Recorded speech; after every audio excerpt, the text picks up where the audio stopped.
Welcome, friends.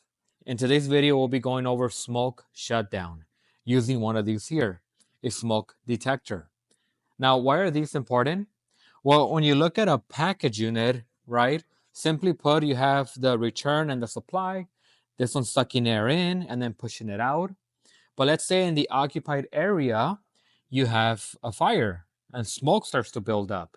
The idea is that this smoke will find its way through the return, coming out through the supply, so that the smoke detector can sense that smoke and turn off the system, or at least turn off the fan from operating. Now, this is important because with fire, as we add more air to it, we're basically spreading that fire. Um, Now, in this design that we're going to be working on today, we're going to put the smoke detector on the supply plenum. If you read the manuals, some of the manuals do say you can put them on the return, but today we're going to be focusing on the supply. And in fact, most of the systems that I've gone to work on, I do see these on the supply plenum. Okay, so this is a closer lookup of the smoke detector. And this specific smoke detector is a system sensor model number D4120W. Now, that W basically all it stands for is that it's waterproof. So if you have plenums that are exposed to the elements that are maybe up on the roof, you would use this specific model to install it since it can get exposed to the elements, to the rain, moisture. And one way you can tell that it's a different model, it's not only is it wide, but you can't see through. And you probably have worked on the ones that can go in indoor applications. You're able to actually see through this cover and see through all the wiring. But the principles are the same. Understanding this one here will help you understand the model that goes more towards installing it in indoor applications. But we're only going to focus on three things here. Because I know if you look at all this, it can be intimidating and it's just a lot of stuff going on. But the first thing is power, right? So I have the option to power the smoke detector with 24 volts or with 120 volts.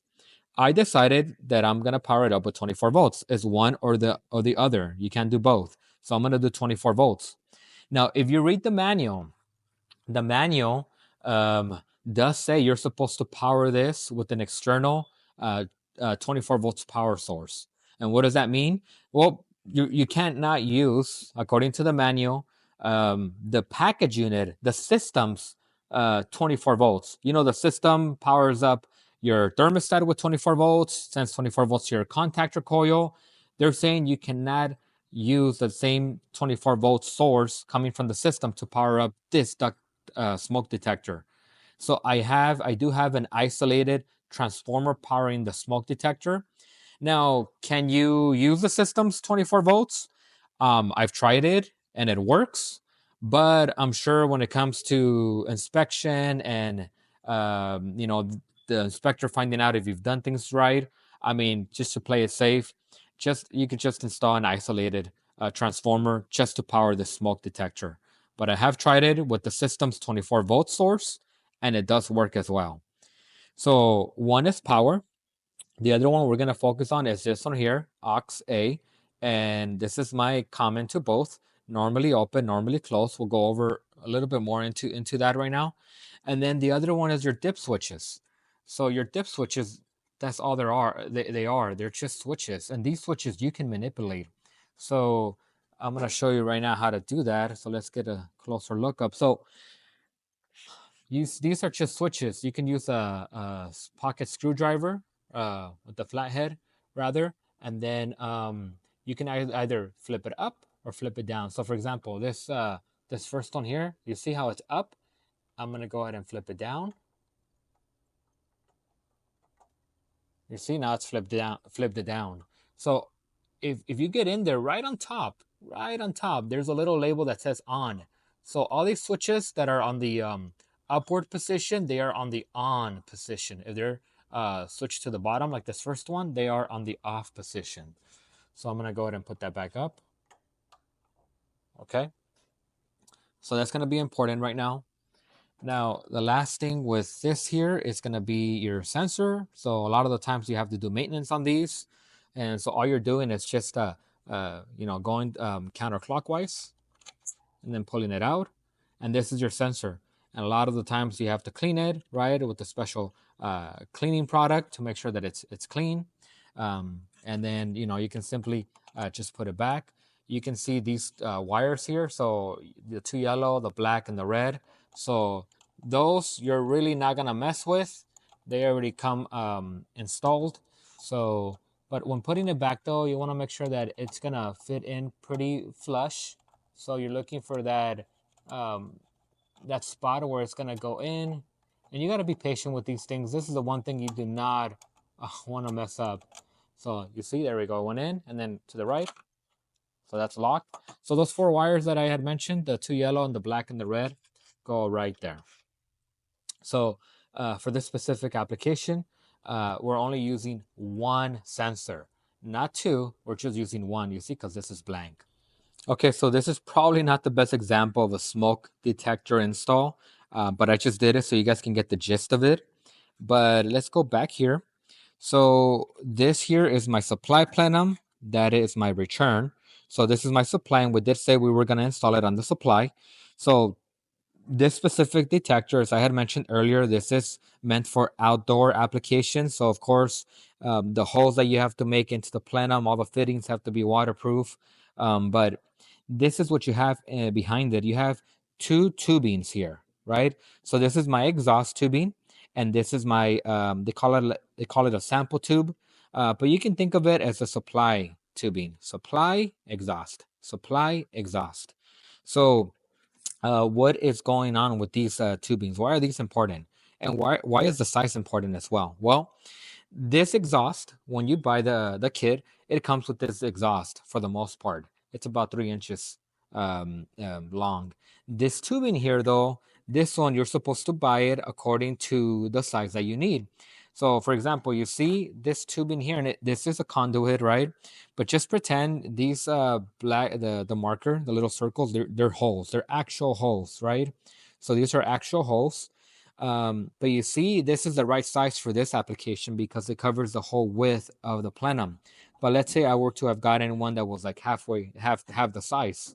What about the smoke coming on this side? I mean, I'm not gonna get an accurate reading. So you have to get the size that fits your plenum. There's plenums that are a lot bigger than this one. The idea though, and this is very important, once you get the right size, and you're supposed to actually cap it off on this side, right on this side. So you cap it off. And so let's say that's capped off. And of course, this is not the right size cap. This is a conduit. I just kind of did my own little project here. But the idea is that you are supposed to, these holes here are supposed to be facing downward, because look at my supply plenum. My air is coming upward. So if I have my holes facing like this upward, it's not going to work. They got to face downward because the air is going to go inside those little holes. They're going to go inside those little holes, and they're going to go through my smoke detector. So let's say we do that. We have the exhaust, we have the sample tubing or the supply, right? Whatever you want to call it. And let's say you have it all set up and installed. And so you see the holes are facing downward. So air is going to find its way inside that tubing. And then when you go over here, this is the idea behind this. So let's go ahead and go a little bit lower. So remember, this is my supply and this is my exhaust. The idea is that if there is smoke in the system, that air is going to go through those little holes on the sample tubing on my supply. It's going to come in here, go through my sensor, and then exhaust out. Now, like I said, in normal operation, you're going to have like this, and you won't be able to see the sensor, right? So you have air coming in, air coming out, air coming in, air coming out. But if there's smoke in the air, that smoke, as it travels through the sensor, and it's actually going to go in between here, it's going to go through here, it will trigger the smoke shutdown. So this is how it works. That's all you're doing with the smoke detector. You just got to make sure you install that sample tubing, that supply tubing, facing the airflow so that the air can go inside those holes, triggering the smoke detector if there is smoke in the occupied space. Okay, so we're very close to wiring up the smoke detector in such a way that it's gonna turn off the system. But real quick, the dip switches, just want to show you in case you run into this out in the field. Now, funny enough, on the manual, it was telling me that when it's on the off position, there's a 7-minute tamper, which I'll show you what that means right now. And on the on position, it was 0 minutes. But when I tested it, it was actually the other way around. Now, I'm not saying don't read manuals; they don't tell the truth. But I mean, I went straight to the smoke detector, and it was working the opposite way. So I don't know what's going on with that, but I'm gonna go off with the test that I just did. But what does this one mean here, right? Because you have 3 dip switches, like you saw right here on an earlier clip. What does this mean? 7 or 0 minute tamper delay. So right now I have it on. I have it on, right? So let's get a little closer. So what does that mean? So you see right there. So all of them are on right now. But like I said, we were just gonna focus on the 7 or 0 minute tamper delay. So if it's on, it means that there's a 7-minute tamper delay. And what does that mean? Well, simply put, when we open this cover here, and we're gonna go ahead and open it. I'm gonna go ahead and open it. I'm gonna open it. Because I have it on the on position, and on meant 7 minutes, I have 7 minutes to take out the sensor, do what I gotta do, whatever it is, before it goes into alarm. So let's say it does go into alarm, right? Then this is all you have to do. Let's say you do spend 8 or 10 minutes and it's going to go into alarm. And actually, I'm going to go ahead and trip it right now into alarm. But these screws, by you screwing 2 screws, it actually resets the alarm. I don't know if there's some type of safety in there, but when I screw these 2 screws, it resets the alarm. But how can we trip it? Because I don't want you guys waiting 7 minutes. So what I'm gonna do, I'm actually gonna change that from 7 minutes to 0. So let's go ahead and do that. So let's go ahead and go to that dip switch, the first one there, right?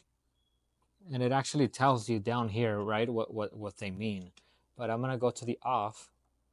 So that means, there we go. Now it's in the off. So that means that once I open that up, I don't have a 7-minute delay, meaning that I got 7 minutes to work on it, and then I can, let's say I finish in 5 minutes, and I put the cover back. Hey, I'm good. It didn't go into alarm because I had 7 minutes. I put it in 0 now. Once I open that up, it's gonna go into alarm, and you'll see right now. So let's go ahead and open it, and I want you to look at the lighting here. You should see an amber light right there. Right now it's green. It's flashing green. That means it's in normal operation. Let's go ahead and open it.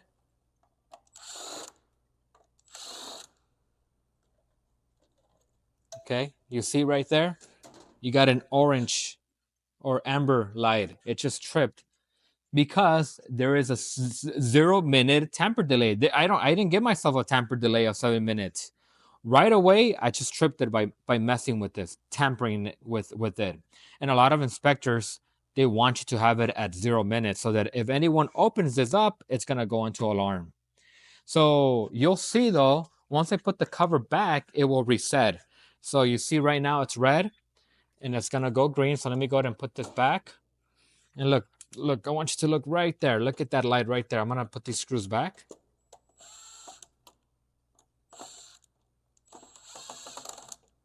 You see? It reset. Something about the screws. You know what? I didn't actually put these screws on. Let's put these screws. You see, it's very sensitive. But the amber light is gone, and I have a green light flashing. So yeah, something about the screws. You got to screw everything back in so it can go back to normal operation. So that is the 7 or 0-minute tamper delay.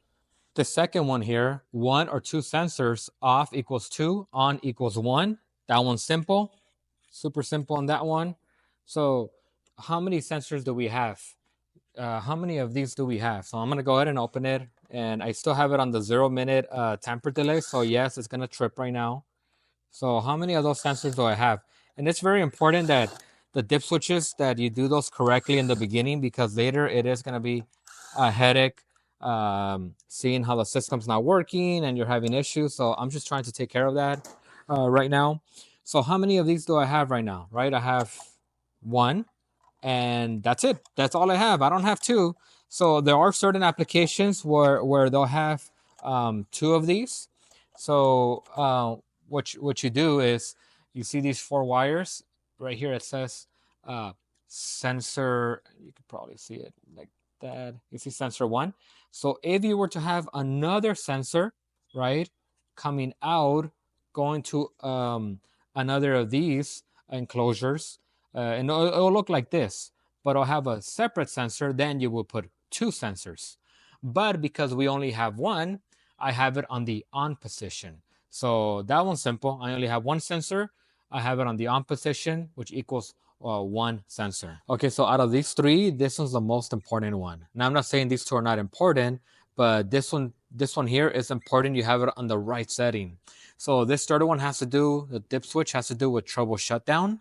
Off means aux relay does not switch, and on means aux relay switches. Now, to kind of help us understand that, think about this example right here. So let's say you have a car, right? And you have a bridge, right? The end goal is for this car, and we'll call this car 24 volts. The end goal is that this car can make it through. So it can, at least in this example, he goes from San Francisco, from Cisco to Oakland, right? His end goal is to make it to Oakland, but the bridge is open. The bridge is open. So he can't go over there. He's stuck over here. But with the bridge that's closed, the car, or the 24 volts, is able to go through, going to its destination. And a lot of guys get confused with this because they think about, like in their house, if they want to go past the door, they have to open the door. That's a good thing. That's a positive thing. I'm able to open my door and go through. And when it's closed, well, I can't go through. I'm stuck. But in this case, it's kind of it's kind of the opposite, but in the sense that you want that power to go through to the source, to the load. You want the source of power to go to the load, whatever it is you're trying to turn on. So the bridge has to be closed. A contact close is a good thing because my 24 volts can go through. Like if, for example, now we go over here now, look at this switch here. Now these switches, you probably deal with these every day because you have them at your house when trying to turn on the light. So this is a simple switch right here, right? So right now it's in the off position. I'm gonna go ahead and flip it on, and it sends power out. But what exactly is going on when I do that? Well, a couple of things. But like I said, we're just gonna keep it simple. Even though you can't see, when I flip it on, now I have a bridge here connected. I have a bridge. I can go from here to here. So when I flip it on, although you can't see it, it's internal, but you have this going on. You have a path, just like that. You have a path. When I flip it down, now it's in the off position. It's open. All my power is stuck down here. I want to be able to send power here to power up whatever it is I'm trying to do, but by me flipping it down, it's stuck down here. One way you can confirm too is by doing a continuity test. So you go get your meter, have it on continuity, go ahead and test each other, test at least to each other. You see, I'm getting a noise. So right now, once again, I'm gonna go ahead and go to that screw right there, go to the top one. You see, I'm not getting any noise, but once I flip it up, hey, I have a path. The bridge is closed. That means that power can go from here, go out to whatever it is I'm trying to turn on. But like I said, you cannot see this internally. You cannot see it, but when I flip it on, it's basically I got a path, right? So I kind of drew the example here too, right? With 24 volts. 24 volts, let's say it's on the bottom of the switch, right? The bridge In this case, the bridge is closed. I can go through. You see right here this line, because I have it on the on position, the bridge closed. Hey, 24 volts can go through whatever it is I'm trying to turn on. This one here, my bridge is open because I have it on the off position. It's stuck. My 24 volts is stuck right here. You see the little bridge? It's open. I cannot go to my end go. Now, why is this important? Because you have two things that the smoke detector has. You have normally open and normally close. Normally open, normally close. So whenever you see the NO stands for normally open. The NC stands for normally close. Now, I'm not going to get too much into relays. Hopefully, with the example of the smoke detector, you understand it. But all that means is that normally close, all that means is, for example, in this case, my 24 volts, you see the little car right there. When it's normally closed, I have a path from here to here all the time. All the time. There's nothing obstructing me. The bridge is not open. It's normally closed. From 1 to 3, it's normally open. Now, can these two switch positions in the sense that will now be open and that will be closed? Absolutely. That is why it's normally closed, normally open, because they can potentially do the opposite. So in this case of a relay, if I were to send 24 volts here to the coil, they basically do the opposite. So my normally close will open, and my normally open will close. But let's say I were to hold a relay in my hand with no power going to it. It will always default to how it was designed. It's going to always default to normally open and then normally close. So have this in mind, because now we're going to go to the smoke detector and see how normally open and normally close place into wiring up the smoke detector correctly. Okay, so you're probably not going to be able to see the meter, but I already have it set on continuity. So you see, I can just go ahead and test it. You see, I'm getting a noise. So I'm going to put it to the side because I want you to see what I'm going to do right here. So this is it right here, okay? So remember that third dip switch, it said we actually had it on the on. So the dip switch, if you have it on the on, that means that auxiliary relay switches. Okay, so let's go. We're going to focus just on aux A. That's all we're doing today. That is it, okay? And actually, we might have to zoom out a bit because I have to trigger the alarm here. But look, so this is my C. My C, all it means is common to both. It can either go this way or this way, right? So we're just worried about these three right here. 1, 2, 3, aux A. So we're going to actually do the actual interrupting the power to the unit, but I just want to show you how to do it with no power present, or at least going through. So C is common. It's not your common, like your 24 volts common. It is not your common. It's just common to both, meaning that you send power in and it can either go this way or that way. And it'll make more sense once I do the sending, when we send power through. But right now, between C, which is coming in, right? When you think about a bridge, you have to have a starting point. So this is my starting point, and that's my end point, my end goal. I'm coming in from Cisco, and I want to go to Oakland, right? So right now, between these two, look, I have a path. Even though you can see it, it's kind of like this. You have a path between C and NC, but it's doing it internally. So right now, I have a path from C and NC. Now, what about from C to NO? You see, I have open line. There's no path from C to NO. So I do want it to do the opposite, right? I do want it to make sure that right now it's on the normally closed position. So look what I'm going to do. So I want to make sure that when it opens, it's actually going to open. I'm not going to hear a noise anymore. I'm going to go ahead and click the alarm right here. And there's a little button here. I'm going to go ahead and hold it. You see? So what it did, they switched positions. And what do I mean by that? C and NC are now normally open. So look, now it's open. And between C and NO, my NC is now normally closed. They just switched positions. So look, and I'm going to confirm it between C and NO. You see, you're like, wait, That's normally closed. Well, yeah, because when it's an alarm, they both behave the opposite way. What was normally closed, now it opens. What is normally open, now it closes. So I'm going to confirm between C and normally close. You see, I'm not getting any noise. Between C and normally open, yep, now there's a bridge. Now I'm going to go ahead and default it back. So push it again. You see, I reset the alarm and I went back to normal position. Okay, so this specific carrier package unit, they kind of make it easy on us because it literally says cut for smoke detector.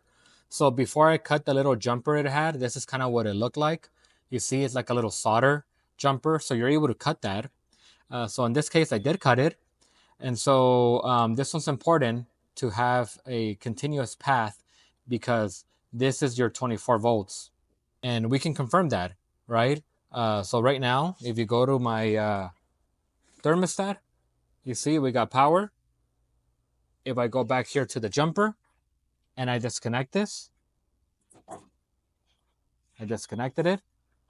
Okay, give it a second. Let's go ahead and start playing with it. You see, turned off. And you can confirm because you won't have 24 volts between R and C.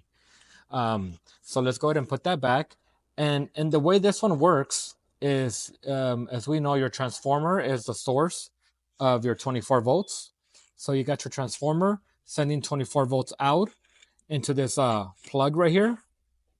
Now, before the 24 volts goes to my thermostat, right? Before this goes to my thermostat, it actually is going through this path right here. Remember, we want the bridges to be closed, right? So that 24 volts can go through. And then it goes over here. Because remember, your thermostat is what you get the call for cooling, for heating, for the indoor fan to get the movement of air inside the occupied space. So that's what's going on. Before it goes from here straight to power up the thermostat, it has to go through here. So yeah, if any of these are open, right, then your power is gonna get stuck, right? Because it's traveling, right? 24 volts. Okay, yeah, I got a path. Good. Okay, I got a path. Good. And I made it over there. But if any of these are open or I pull one out, that's it. It will stop right there and it won't turn on the thermostat. It won't call for cooling or for heating. So the way you wire this up, so let's go ahead and take that out. And we're gonna put it on there on this section here because it says smoke shutdown. So you're gonna get a 2-wire 18 gauge conductor. And so what you're doing, you're putting it here on the C. So we're just gonna use aux A. We're gonna put it on the C and on the NC, right? So remember, this C is not my common. It's just common to both. Another synonym for C is power in, and then this is power out. But for C, it's just power in. So the way we have it set up, power's going in, and then it's coming out because I'm on the normally close. There's always a path. There's a little bridge. I can't see it, but I have a path. So when you come down here and wire it up, especially like let's say the fire alarm guys are doing the job, they'll give you a normally close one normally close switch, meaning that they're gonna have a path when you check it, and you can test it too, right? You can go ahead and put it on continuity, and then when you check it, you're gonna have a path. So I'm gonna put one here, one right there. You see, you're just gonna check both. That's all you're doing. You have a path, normally close. So good. So that's a good thing because of this reason here. This same reason that the way that it's designed. So remember, my thermostat is what calls for cooling, for heating. So we want the thermostat not to receive 24 volts if there is smoke in the system. So remember, 24 volts goes here. Hey, I got a path from here to here. Nice. Okay, I only have one more bridge to go before I make it to my thermostat. Whoa, this is a big bridge. But look, if you follow with me, it goes through my red wire, right? It comes out, right? My 24 volts comes out. And then it goes through here. And right here, it doesn't matter if it's like reverse, it doesn't really matter. It's not really reverse polarity sensitive. So it doesn't matter which one you put it in. The idea is that you want to make sure that you have a return path for your 24 volts. You want to make sure you put it on the C and the NC. So going back to that path, right? 24 volts comes out. Okay, good. All right, come on. Where are you going to go to now? 24 volts. You're coming out this red on this red wire. Do we have a path? Oh yeah, we do, because we're on the normally close. We have a path. So boom, thank you.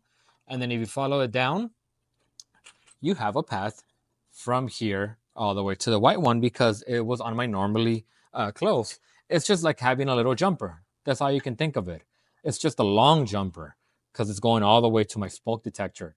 So now I have 24 volts going to my thermostat, which I can confirm, right? We got the thermostat on. One way you can check with power on is this way. So let's say I get let's get my meter here, okay, and then put it on volts.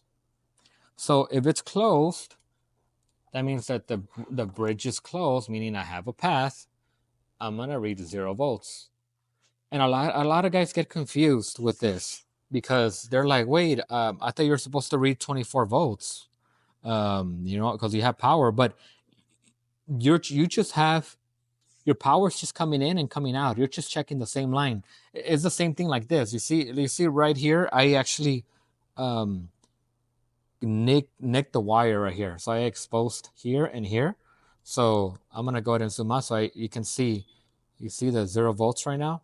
So I'm gonna go ahead and check where I nicked it, and up here, you see it's 0 volts. That is the same as checking between C and NC, because it's just one line.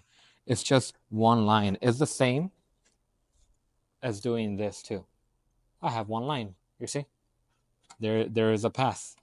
There is a path from there, from the C to the NC, right? It's just like that, but you can't see it. It's internal. So I got 0 volts. How do you know it's open? Well, besides doing the continuity test, of course, without the wires present, because you don't want to check continuity with volts present. But if you were to do it with volts, go ahead and trip it.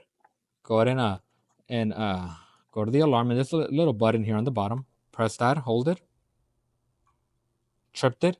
You see, it's an alarm. I'm just testing it. Boom, 26 volts. There is a potential from here to here. So if the sensor there senses smoke, it's gonna open. That means what was normally closed opens, what is normally open closes. And that's why you want to put it between the NC and the C. You want to put it between these two, because when it senses smoke, it does the opposite. It opens. So now I have a potential. You see, I got 26 volts. It's open.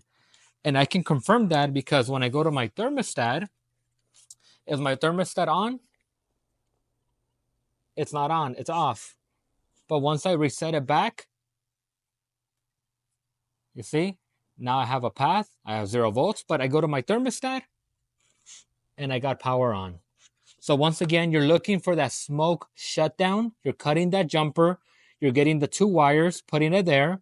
And then over here, you're looking for the aux A, and you're putting it between C and NC. Okay, so there's 2 ways of tripping the smoke detector. I already showed you one way. You're simply just holding this button for a bit, and then it trips. That's it. And then to reset it, you just press it once. Good. But the inspector might want to actually see smoke going into the system and tripping it. So I have a smoke detector tester here. Now, in this specific case, it is a little, it is going to be a little different because of the application, the way we have it right now. But the end goal is that we want to throw smoke into this sensor. And so this sensor, by detecting smoke, is going to trip the alarm, and then my 24 volts is stuck right here. It won't be sending 24 volts to my thermostat. So let's go ahead and do it. So there's 2 different ways. Remember, on the actual field, you're probably going to have this cover on. You got the tubing in the back, and they're probably going to have the indoor fan running, and they're going to throw a smoke bomb.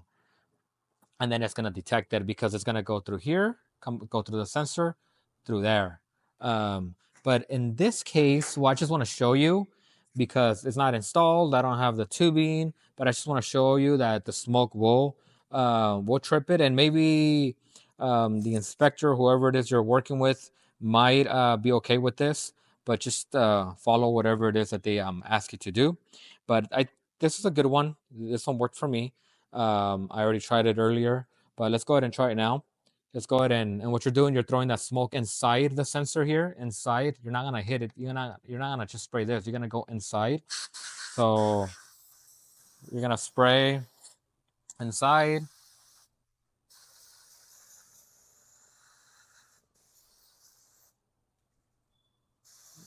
So I did notice that it takes a little while for it to register that smoke. There we go. So that tripped. So of course, like I said, in the real world application, that's gonna be closed.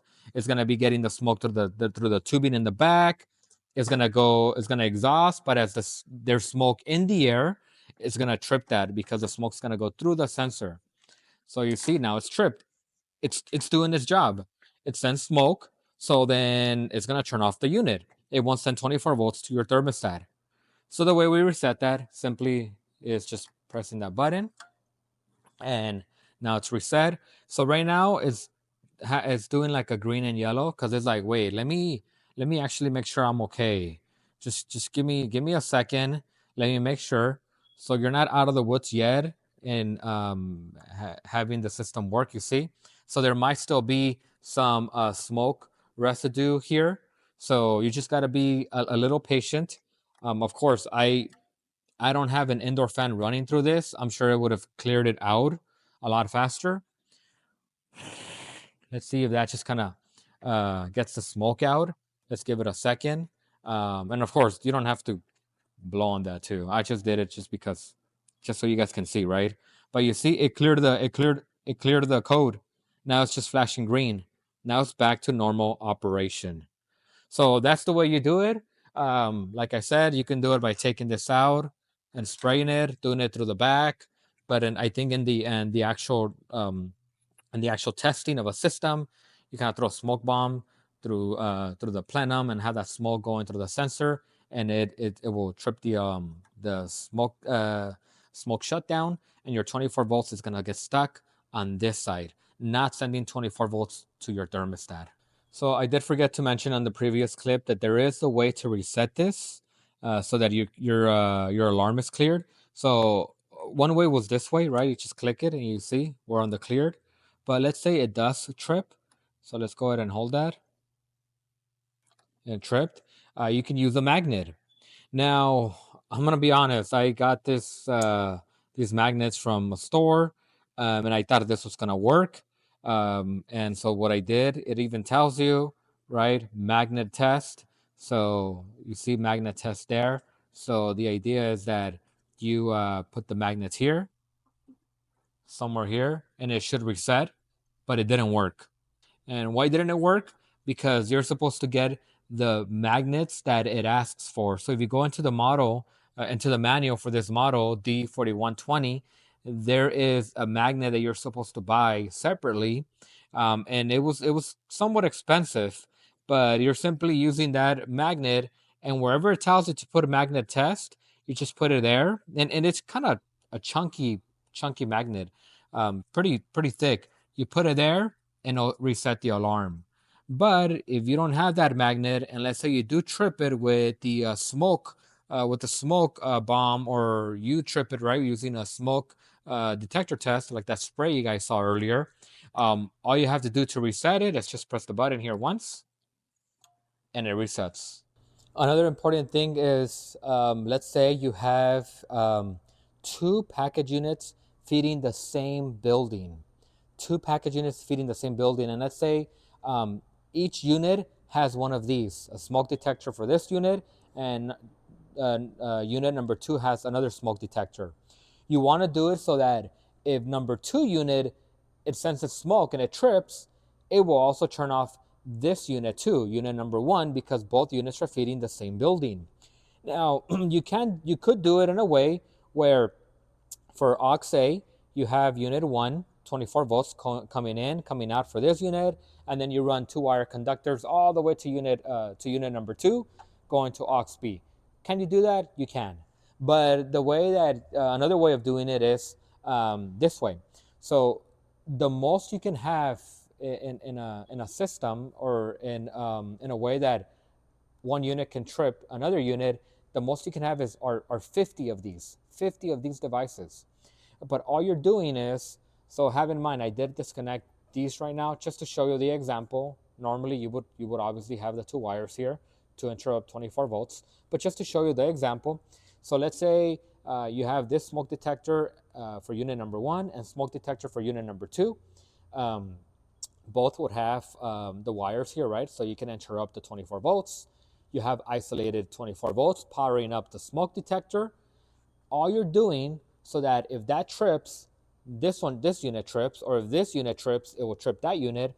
You're putting a 2-wire conductor, and yes, you have to run it from here to the other smoke detector. You're putting a 2-wire conductor between the INT plus 12 and INT aux 1. And the manual gives you information on that. So you're running 2 wires from here, going to unit number 2, and it goes to the same ones over there, 1 and 12. And that is reverse polarity sensitive. So if you put the white one on 1 over there, put it on 1. If you put the red one on 12, put the red one on 12 for unit number 2. This way, by that one tripping, it's going to trip this one too, stopping 24 volts here. If this one trips, it trips the other one. And like I said, you can have, and the manual tells you, you can have a max of 50 of these. So let's say you do have 50 units supplying a building. If one trips, all the units trip. But that's how you would do it, but just running a 2-wire conductor on the 1 and on the 12. So you can see it right there. You see? On the 1 and on the 12. Okay, so in the case that you do not have a section on the control board where it says smoke shutdown, like for example this board here, what you can do is interrupt the 24 volts going to your thermostat. So this is my 5-wire conductor going to my thermostat, right? So I got my yellow one for my cooling, my white for my heating, my R for my power, and you can see it right here. It's all the letters that are down here. G for fan and C for common. So typically what you would do, you will get this leg, this wire here, the red one, and go straight to my R, 24 volts. But before this wire, right, the red one, the R gets 24 volts to power up the thermostat, I need to go through a switch, a safety, which is my smoke detector. So what you can do, you can get this wire, right? Because this R right now, it has 24 volts. It's ready to go to the thermostat, right? Because if I were to take this wire and just go straight there, boom, the thermostat's on. But since I'm going right here, first it has to come out, go through my through the switch, and if it's normally closed and it's not triggered and nothing's tripped, it's gonna come back on the white one, and look, it's gonna go ahead and send 24 volts to my thermostat. So this is another way of doing it if you don't have the smoke shutdown option in the control board you're working on. So next time you get a 2-wire conductor from the fire alarm guys, what are you gonna do? Are you gonna cry? Are you gonna simply ignore it? No. Now you know what to do moving forward. Simply put, these are just 2 set of contacts that are normally closed. So when you get your meter and you check continuity, you should have continuity. The smoke detector trips and you check it, it should be open line. You shouldn't get continuity. So to do a quick recap, what you're looking at is you're looking at the smoke shutdown section of the control board. If it has it, you're cutting that little jumper and you're putting the 2 wires, the 2 normally closed wires right there, and you're done. Now, like we just saw in the previous clip, you can also interrupt the 24 volts that's feeding the thermostat in case you don't have the smoke shutdown option. And just be careful with this one, interrupting the 24 volts coming straight from the transformer, feeding the control board, because on a high efficiency heat pump I was working on not too long ago, I did this. I interrupted the 24 volts coming out of the transformer. The system didn't like it, and the indoor fan turned on for a couple of minutes, even though I interrupted it. But the unit's like, whoa, I'm not getting 24 volts. Fan, turn on. So just be mindful of that when working on certain systems. If you don't have this, you can simply interrupt the 24 volts feeding the thermostat. But as you're able to see, smoke shutdown is not too hard once you understand that all you're doing is interrupting power that's feeding 24 volts to your thermostat. So smoke shutdown is very important, and I hope in today's video you were able to get an idea on how it works. I will catch you on the next one.